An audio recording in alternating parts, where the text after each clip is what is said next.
अस्सलाम वालेकुम, welcome to my YouTube channel Savera Nazir here. I hope everybody is doing well. So आज की video में मैं CFAB open book policy related queries को आंसर करूँगी, जिसमें बहुत से डिफरेंट क्वेश्चंस को मैं रिप्लाई करूँगी कि बुक की अपीयरेंस कैसी होनी चाहिए और हर सब्जेक्ट में कौन सी बुक अलाउ है साथ लेकर जाना, और अगर आपने बुक यूज़ करनी है एग्ज़ाम में तो उसका रीडिंग पैटर्न आपने पहले किस तरह रखना है कि वो एग्ज़ाम में अच्छे से आप उसे यूटिलाइज़ कर सको। इसके अलावा मैं टैगिंग के हवाले से किस तरह आपने हाईलाइट करना है, इन सब चीज़ों की जर्नल गाइडलाइन प्रोवाइड करूँगी। वीडियो स्टार्ट करने से पहले please do like and subscribe to my channel and press the bell icon also. इससे ये होगा कि आपको टाइमली मेरी वीडियोस की नोटिफिकेशंस मिलेंगे और जो भी लेटेस्ट अपडेट होगी मैं आपसे टाइम टू टाइम शेयर करती रहूँगी। स्टार्ट करते हैं। सीए फाइनल्स के आपको पता है कि 8 सब्जेक्ट्स हैं इन टोटल। उन 8 सब्जेक्ट्स में से जो आपके 7 सब्जेक्ट्स हैं वो ओपन बुक हैं। आपका जो एक पेपर है वो ओपन बुक नहीं है, जिसमें जो पेपर आता है आपका वो SPM का है। तो वो जो स्ट्रेटजी परफॉर्मेंस एंड मेजरमेंट है वो पेपर आपका ओपन बुक नहीं है, उसमें आप लोग कोई बुक लेकर नहीं जाते। लेकिन जो आपके बाकी 7 बुक्स हैं, CFAB की 5 और MSc की जो 2 सब्जेक्ट्स हैं, उनमें आप बुक्स लेकर जा सकते हो। पहले हम बुक्स पर बात कर लेते हैं कि बुक्स की बाइंडिंग कैसे होनी चाहिए और कौन सी बुक्स जो हैं वो एज ओपन बुक एग्ज़ाम में आपको अलाउ हैं। तो ICAP की बहुत क्लियर गाइडलाइंस हैं कि जो एक टीचर की पब्लिश बुक है सिर्फ वही आप लेकर जा सकते हैं। अब पब्लिश बुक का क्या मीनिंग है? फॉर एग्ज़ाम्पल आपका टीचर है, उनके नोट्स हैं खुद के प्रिपेयर किए हुए, और अगर वो उसको किताब की शक्ल में ले आए, मिसाल के तौर पे आपके टीचर के नोट्स हैं, वो एक बुक पब्लिशर के पास जाते हैं और उससे कहते हैं कि मैंने ना एक किताब प्रिंट करवानी है, ठीक, और वो किताब प्रिंट करवाते हैं और प्रॉपर उसको मार्केट में अवेलेबल फॉर सेल करते हैं, और आप मार्केट में उस बुक की प्राइस को पे करके उस बुक को परचेज़ करते हो, तो वो आपकी पब्लिश्ड बुक्स हैं। लेकिन ऑन द अदर साइड आपके टीचर्स जब आपको पढ़ा रहे होते हैं तो वो आपको कुछ सॉफ्ट कॉपी में नोट्स भी प्रोवाइड कर रहे होते हैं, जिसकी लेटर ऑन आप फ़ोटोकॉपी करवाते हो। लेकिन वो जो फ़ोटोकॉपी है वो आपको एग्ज़ाम में लेकर जाना बिल्कुल अलाउ नहीं है। आई थिंक मैंने क्लियर कर दिया है कि आपको जस्ट पब्लिश्ड बुक्स जो हैं वो लेकर जानी है, और हर पेपर में आप पब्लिश बुक लेकर नहीं जा सकते टीचर्स की। वो नेक्स्ट हम बात करेंगे कि किन पेपर्स में जो है वो पब्लिश बुक्स अलाउ हैं टीचर्स की। अब जो एक मोस्ट फ्रीक्वेंट क्वेश्चन है जो माइंड में आता है स्टूडेंट्स के, अक्सर ये होता है कि जब आप किताब पढ़ रहे होते हो ना, वो बाइंडेड होती है, प्रॉपरली पब्लिश्ड होती है, लेकिन ना वो बाइंडिंग ना वो ख़राब हो जाती है और वो बुक अनबाइंड हो जाती है। तो फिर ये कंसर्न रेज हो रहा होता है कि अब हम खुद इसको स्टेपल करवा लें कि नहीं। तो आप इसको स्टेपल करवा सकते हैं। वो एक मतलब अच्छा, मैं ना जैसे अभी रिसेंटली CFAB के पेपर्स हुए हैं, तो BFT के पेपर में ना बुक्स लेकर गए हुए थे स्टूडेंट्स। तो जो वहाँ पर एग्जामिनर था और इन्विजिलेटर था, तो उन्होंने एक एक बच्चे की सीट पे गए हैं और जो उनकी बुक्स हैं वो जो साथ लेकर आए हुए थे उन्होंने चेक की हैं। BFD के पेपर में ना 3 पब्लिश्ड बुक्स अलाउड हैं। मीन्स सॉफ्ट फॉर्म में नोट्स अलाउ नहीं है, मीन्स सॉफ्ट फॉर्म में नोट्स जो आप फोटोकॉपी करवा के लेके जाओ वो अलाउ नहीं है, लेकिन पब्लिश्ड ऑथर्स की बुक्स अलाउ हैं जो आपके टीचर्स ही होते हैं। तो वो उस इन्विजिलेटर ने एक एक स्टूडेंट की सीट पर आए हैं और सबकी ना बुक्स को इस तरह हल्का सा, मतलब हल्का नहीं, मतलब एक राउंड में ना चेक किया है कि कुछ लिखा नहीं हुआ या कोई मतलब बुक जो है वो एग्ज़ाम में यूज़ करने के काबिल है कि नहीं। तो इस चीज़ का आपने एहतियात करनी है कि आपने सॉफ्ट नोट्स नहीं लेके जाने। ऑलरेडी एग्ज़ाम का इतना प्रेशर होता है तो कोई ऐसी हरकत करनी नहीं है जो माइंड में स्ट्रेस क्रिएट करे, तो आपने उस चीज़ को अवॉइड करना है, ठीक है। अब बुक बाइंडिंग पे बात हो गई है। आप बुक बाइंड करवा सकते हैं अगर आपकी जो बुक है वो अनबाइंड हो गई है। अब जो नेक्स्ट है वो टैगिंग पे बात कर लेते हैं। आपने बड़े बड़े स्टिकी नोट्स नहीं लेने। लाइक एक स्टिकी नोट्स का साइज़ होता है, ये स्क्रीन पे आपको शो हो रहा होगा, स्लिम से होते हैं, रेक्टेंगुलर फॉर्म में। ये टैगिंग का पर्पस पहले क्लियर करते हैं।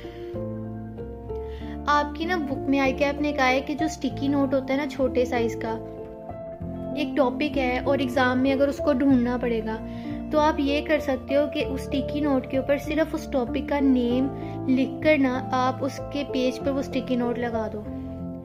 वो स्टिकी नोट इस तरह लगाते हैं कि वो थोड़ा सा स्टिकी नोट जो है ना वो बुक से बाहर रखते हैं कि एग्ज़ाम हॉल में हमें पता हो कि इस पेज पे ना स्टिकी नोट्स लगे हुए हैं किन किन जगहों पर। ठीक है, तो स्टिकी नोट्स इस तरह होते हैं। स्टिकी नोट का साइज़ बड़ा नहीं हो, टैगिंग के लिए एक स्पेशल स्टिकी नोट्स का साइज़ होता है, आपने वही यूज़ करना है। बड़े बड़े स्टिकी नोट्स यूज़ नहीं करने। एग्जामिनर जो है, जो भी आपका इन्विजिलेटर होता है वहाँ पर खड़ा हुआ, जब वो आपकी बुक को चेक करेगा तो वो सारे जो स्टिकर्स जो भी आपने स्टिकी नोट्स वगैरह लगाए होते हैं वो उतार के साथ ले जाता है। और इवन के थोड़ी वहाँ हो भी जाती है कि आपको पता है ना कि ये स्टिकी नोट्स जो हैं ये आपने नहीं यूज़ करने। वो रेक्टेंगुलर नहीं होते, वो स्क्वायर होते हैं और थोड़े से साइज़ में बड़े होते हैं। आपने जो है छोटे साइज़ के स्टिकी नोट्स यूज़ करने हैं। और हाईलाइटिंग के हवाले से बात कर लेते हैं। आपने अगर कोई चीज़, कोई लाइन आपको लग रहा है कि इम्पोर्टेंट है रीडिंग के दौरान, तो आपने हाईलाइटर यूज़ करना है। इसका बेस्ट वे ये है कि आप ना 3-4 हाईलाइटर रख लो। जैसे मैं ऑडिट की बात करूँ, मतलब CFAP 6 पेपर की बात करूँ, तो आप ये रख लो कि मैंने रेड वाला जो हाइलाइटर है ना, उससे जो भी प्रोसीजर जहाँ पे भी लिखा हुआ आएगा ना, वो मैंने रेड कलर के हाइलाइटर से प्रोसीजर हाईलाइट करने हैं। जहाँ पे भी कोई रिस्क वाला टॉपिक आएगा या रिस्क वाली बात हो रही होगी कि अगर ये कंडीशंस हो तो ये रिस्क को अलर्ट करती है चीज़, तो वहाँ पे आप कहो कि मैंने ग्रीन हाइलाइटर यूज़ करना है।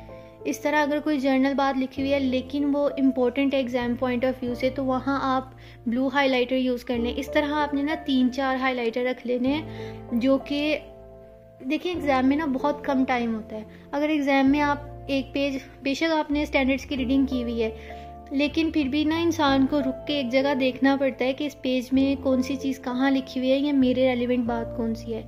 तो अगर तो आपने एग्जाम में स्टैंडर्ड्स यूज़ करने हैं, लाइक मुझे नहीं पता कि कौन सा स्टूडेंट किस टीचर से पढ़ रहा है। कुछ टीचर्स होते हैं जो कि स्टैंडर्ड्स के रिकमेंडेशन के साथ स्टूडेंट्स को पढ़ा रहे होते हैं, लेकिन कुछ टीचर्स होते हैं जो कहते हैं स्टैंडर्ड्स की नीड ही नहीं है। लाइक सर आसिफ, मैंने उनसे पढ़ा है, तो इतनी स्टैंडर्ड्स की इतना नीड नहीं थी, लेकिन और पेपर भी पास हो गया है। तो मीन्स टीचर पे डिपेंड करता है। मतलब मैं ये इसलिए बता रही हूँ कि स्टैंडर्ड्स के बगैर, चलें ये बात, अच्छा मैं इसलिए बता रही हूँ कि स्टैंडर्ड्स के बगैर पेपर पास हो जाते हैं, लेकिन कुछ सब्जेक्ट्स के लिए लेकर जाना बहुत बेनिफिशियल है। ऑडिट में भी लेकर जाना चाहिए। कुछ नहीं तो बंदा 10-15 नंबर का पेपर जो है ना, कोड ऑफ एथिक्स के अलावा वहाँ से लिख सकता है। ठीक है, तो मतलब इस तरह मैंने भी हाईलाइटिंग की थी। लास्ट पे बैठ के खुद मैंने ना हाईलाइट किए थे, कुछ स्टैंडर्ड्स को रीड किया था जो मुझे पता था इम्पोर्टेंट है, उनको मैंने रीड किया था और फिर मैंने इस तरह उनको हाईलाइट किया था। तो हाईलाइट में ये सजेशन है कि आपने पेंसिल से कुछ नहीं लिखना। आपने अगर किसी टॉपिक का नेम लिखना है for your guidance in exam, तो फिर आपने जस्ट टैगिंग करनी है। और अगर उस पेज के अंदर कुछ इंपॉर्टेंट है कि आपको एग्ज़ाम में टाइम बचे और रीडिंग के लिए आप जो है ना वो अपना टाइम बचा सको, लिखने में उतना आप इन्वेस्ट कर लो, तो आपने जो है वो हाइलाइटर्स यूज़ करने हैं। ठीक है, अब हम बात कर लेते हैं ओपन बुक में एक इम्पॉर्टेंट बात। वो ये है कि आप देख रहे होंगे कि आपके ना एग्ज़ाम जो है वो अब मोस्टली ऑनलाइन की तरफ शिफ्ट हो रहे हैं। जैसे MS से तो दोनों ही ऑनलाइन है, लेकिन इस बार दिसंबर 2023 में ICAP ने 2 पेपर और ऑनलाइन कर दिए हैं। वैसे तो ये पॉलिसी ना 1.5 साल पहले आई थी, 1 से 1.5 साल पहले। तब ICAP ने कहा था कि दिसंबर 2023 तक CFAP और MSA के सारे पेपर्स ही ऑनलाइन हो जाएंगे। लेकिन इस बार चूँकि स्टूडेंट्स के कोई पॉजिटिव रिस्पॉन्सेज नहीं आ रहे थे, तो फिर ICAP ने कहा कि मैं सिर्फ 2 पेपर्स जो है ना वो ऑनलाइन कर देता हूँ, जिसमें कॉर्पोरेट लॉ का पेपर इस बार ऑनलाइन हुआ है और टैक्स का पेपर इस बार ऑनलाइन हुआ है। अब ये जो ऑनलाइन पेपर्स थे ना, इसमें ICAP ने कहा कि किसी स्टूडेंट को कोई बुक लाने की ज़रूरत नहीं है। ठीक है, तो ICAP ने कहा था कि आपका जो ऑनलाइन सॉफ्टवेयर होगा ना, उसी के ऊपर हम आपको सॉफ्ट फॉर्म में बुक प्रोवाइड कर देंगे। अब ऐसा नहीं है कि वो जो बुक्स हैं वो फर्स्ट टाइम आप एग्ज़ाम हॉल में ही देखोगे, नहीं। ICAP ने जिन स्टूडेंट्स ने टैक्स का या कॉर्पोरेट लॉ का एडमिशन वगैरह भेजा हो, या वैसे भी, तो आप जो आपका सिक्योर पोर्टल है उसके थ्रू ICAP जो है ना उन बुक्स की आपको सॉफ्ट फॉर्म में एक्सेस दी होती है, कि ऐसा ना हो कि एग्ज़ाम में फ़र्स्ट टाइम आप वो बुक्स देखो, नहीं, बल्कि आप अपने सिक्योर पोर्टल में जाकर वो सॉफ्ट फॉर्म की जो बुक्स हैं उसको आप एनालाइज कर सकते हो। गो थ्रू या रीड या उसके टॉपिक्स का सीक्वेंस देख लो आप। तो मतलब इस तरह भी आप जो है वो सॉफ्ट फॉर्म को पहले से ही सारा ऑब्जर्व कर सकते हो कि आपकी ओपन बुक अगर सॉफ्ट फॉर्म में हो तो वो किस तरह होगी। खैर कॉर्पोरेट लॉ और टैक्स का पेपर इस बार ऑनलाइन हुआ है। अभी फीडबैक्स मिलेंगी क्योंकि अभी परसों हुआ है शायद कॉर्पोरेट लॉ का पेपर और कल 9 दिसंबर को जो है वो टैक्स का पेपर है, तो फीडबैक्स अभी मिलेंगी। वैसे तो ICAP ने मॉक करवा लिया था स्टूडेंट से, मॉक इन द सेंस के मतलब एक डेमो एग्जाम करवाया था, क्योंकि this is the first time कि CFAP का था वो ऑनलाइन पेपर था। लेकिन अभी फीडबैक्स आएंगी कि किस तरह जो है वो ऑनलाइन चीज़ें वर्क करेंगी नेक्स्ट CFAP में।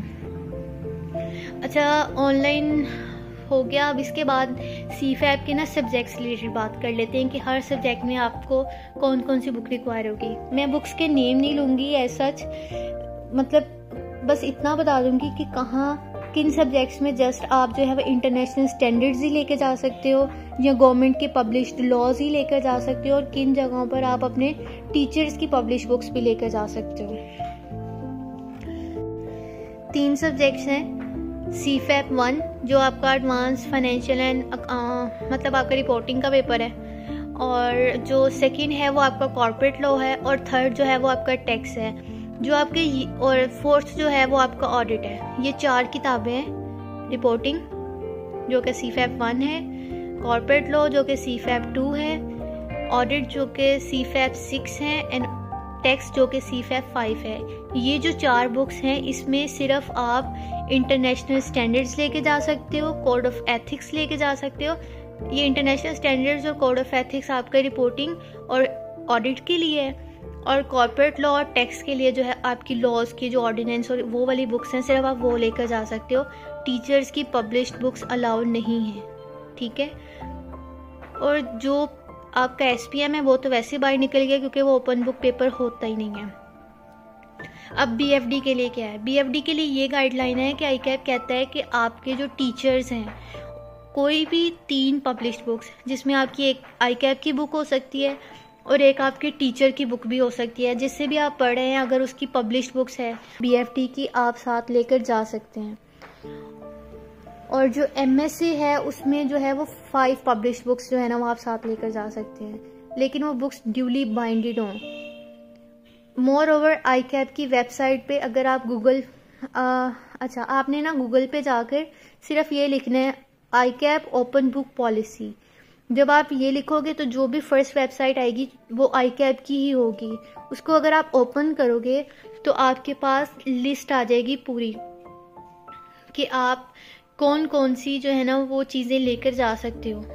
मैंने सारी बता दी हैं ऑलमोस्ट, लेकिन जो कॉर्पोरेट लॉ है ना हमारा उसकी लिस्ट बहुत लंबी है, कोई 27-28 या इवन इससे भी ज़्यादा आइटम्स हैं जो रेगुलेशंस, ऑर्डिनेंस और आपके एक्ट्स हैं उनको ना लेकर जाने की इजाज़त है। लेकिन चूंकि मैंने आपको बताया कि कॉर्पोरेट लॉ का पेपर जो है वो ऑनलाइन हो गया है और आपको सारी चीज़ें जो है ना वो ऑनलाइन जो हो गए आपके पोर्टल पर ही प्रोवाइड की जाएंगी, जो भी ओपन बुक में आपको चीज़ें रिक्वायर्ड होंगी एग्ज़ाम में। तो आज के लिए इतना ही। Stay blessed, stay tuned and please do like and subscribe to my channel for more updates. Stay blessed, अल्लाह हाफिज़।